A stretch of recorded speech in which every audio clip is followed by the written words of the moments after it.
Johnstown, New York is the hometown of Elizabeth Cady Stanton, considered to be one of the most important voices of the women's suffrage movement. Here began 70 years of struggle that won the 19th Amendment, guaranteeing the right to vote. It was because of the courage of Stanton and women like her that the next generation of women succeeded in winning the right to vote. As Elizabeth Cady Stanton proclaimed, "We now demand our right to vote according to the Declaration of Government under which we live. The right is ours. Have it we must. Use it we will." The 100-year anniversary of women's suffrage is a celebration of equality and a commemoration of our democracy. It is kind of poignant to think that 100 years ago we passed the 19th Amendment and Elizabeth Cady Stanton was on the forefront of fighting for the right for women to vote, and she never was able to vote herself. She never realized that, so she died before that happened. And as we're fighting for things now, we may not know the impact we're having.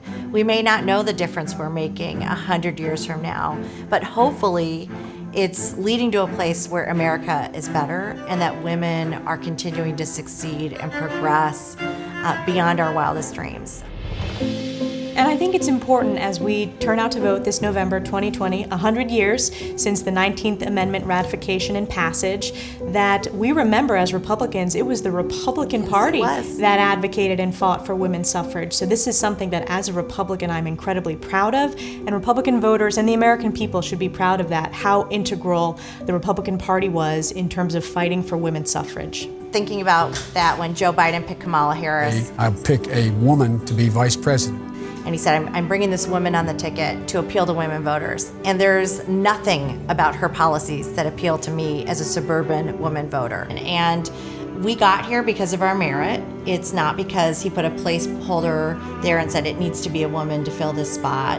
Democrats think we're one-issue voters, we're single-issue voters. We care about the whole country and every aspect of it. And I think that's part of President Trump's appeal, is he recognizes women as the whole voter. We are half of the country, and it is important that our voices be heard.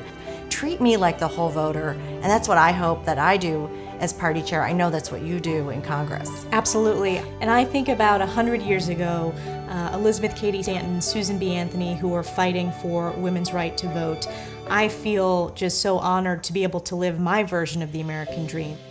This is all about strengthening and preserving the American dream for all men and women across the country.